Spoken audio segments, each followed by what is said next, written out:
A lot of times they have deals on lease cars that they don't have on purchase cars. So it's a lot to know, not a lot to know, but there's an understanding. But you as a consumer must educate yourself to the differences in leasing and purchasing.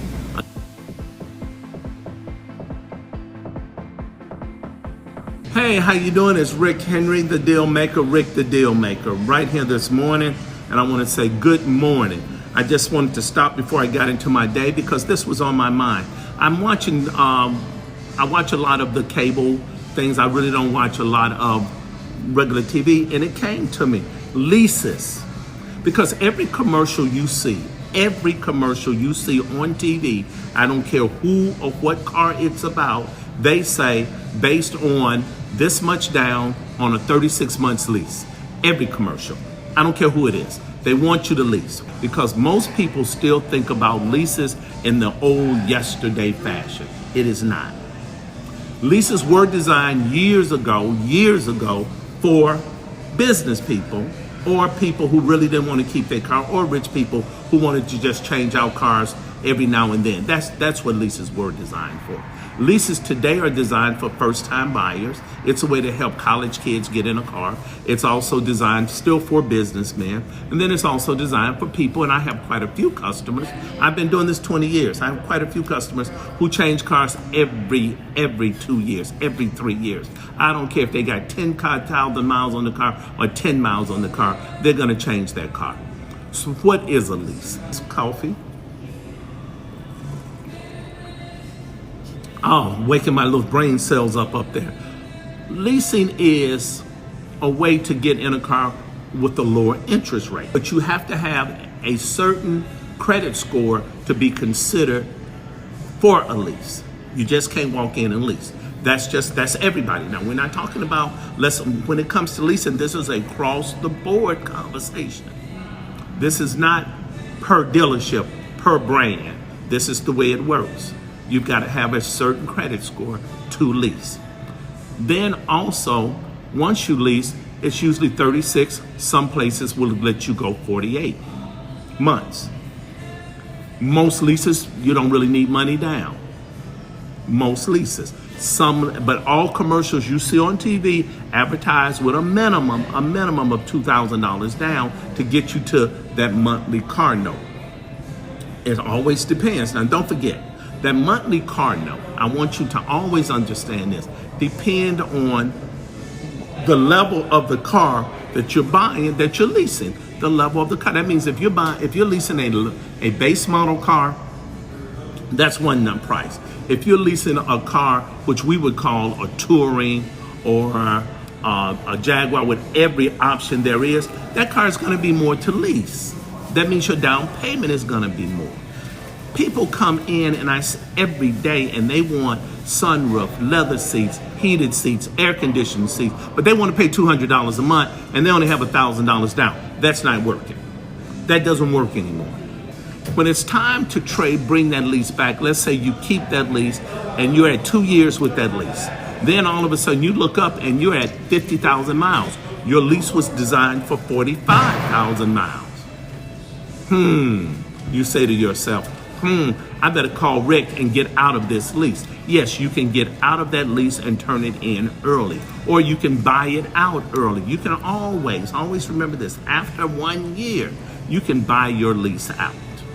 You can buy your lease out, but you will pay the remaining balance because there will be a balance plus taxes, titles, and fees. But your overage on your mileage will be forgiven as long as you're staying with that brand.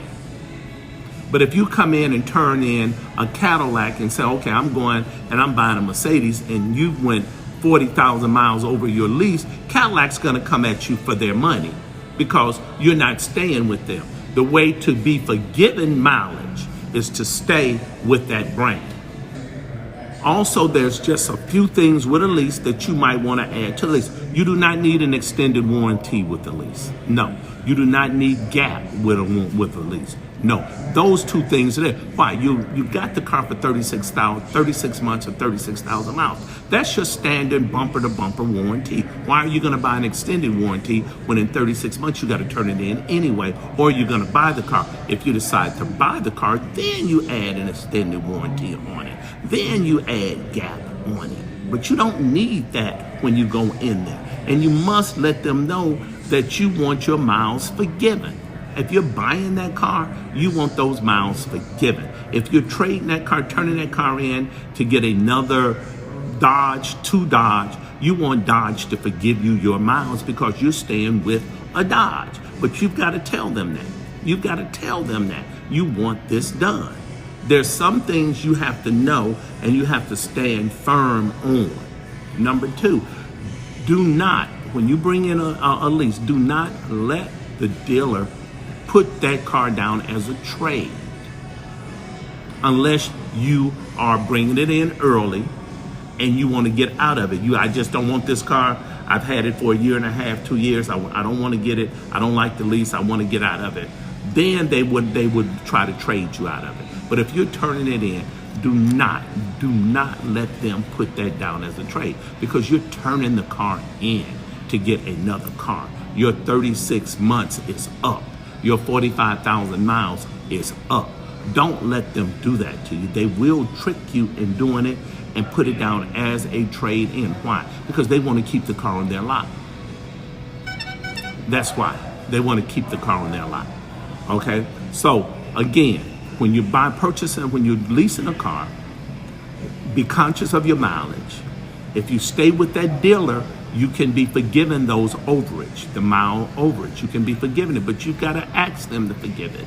If you keep the lease to the end of the 36 months, do not allow them to put that car down as a trade. It is not a trade. You're turning it in and you're getting a new car. That's all you're doing. You're not trading that car. You're turning it in and you're getting a new car. That's it. Read your paperwork. Make that salesman go over everything with you step by step. Ask questions when you're dealing with that. Also, there is things you can put on a lease that can protect you against dents and dings and different things. So if you bring it in and you got scratches on it and different things, they have a coverage for that. Okay? They have a coverage for that. But, and then number two, again, do not buy gap with a lease. You don't need gap with a lease. Do not buy an extended warranty with a lease. You don't need an extended warranty with a lease. Leasing a car is real simple if it's made simple. Make sure you walk through everything with your salesman and with your finance person. The finance person is supposed to explain everything on that contract to you step by step. And if you want to lease a car, yes, you do have the option to buy, but leasing is for new cars. I don't know if I mentioned that at the beginning. Leasing is for new cars unless you go to a lease dealer. They have companies that does nothing but lease cars, nothing. But that's the only way you can get a lease on a pre-owned car is to go to a lease dealer. If you go to your standard dealer, Buick, Ford, Honda, Hyundai, Nissan, their leases are on new cars. New cars. You cannot lease a pre-owned car from these dealers. You would have to go to a lease dealer. There's several lease dealers around the state. It depends on where you live at, but all you have to do is Google and say lease dealers. They come up, they have several kind of cars they can lease. Also, make sure that when you get your insurance on that, you tell your insurance company it's a lease. The insurance on a lease and on a purchase is different. The insurance on a lease car and a purchase car is different. A lease car insurance is cheaper than a purchase car insurance. The interest rates on a lease car is different than a purchase car interest rate. Usually on a norm, the lease car interest rate is cheaper. A lot of times they have deals on lease cars that they don't have on purchase cars. So it's a lot to know, not a lot to know, but there's an understanding. But you as a consumer must educate yourself to the differences in leasing and purchasing. Again, there is a difference. You do not buy gap on a lease. You do not buy an extended warranty on a lease. You do want damage coverage on a lease, because if you're not going to keep the car when you bring it in, you want to make sure you're covered. If you stay with that dealer, being redundant, being repetitive, if you stay with that dealer, ask that dealer to forgive the mileage. Forgive the mileage. If you purchase the car, there's no mileage to deal with because it's your car and the mileage on there is your mileage. So there's a lot of things. But if you like what I tell you, if you understand that there is a need for this information, subscribe. If there are conversations and questions that I need to talk to you about or bring up, email me. Say, Rick, what about this? And I'll do that on one of my broadcasts. Again, I'm Rick the Deal Maker. Please subscribe to me, follow me, let me know what you think, and I'll be coming to you every day with knowledge to help you purchase a car, to help you trade a car, to help you find out the value of a car, to help you understand your credit. That's what Rick does. Rick, the Deal Maker. I will be coming to you real soon with more information.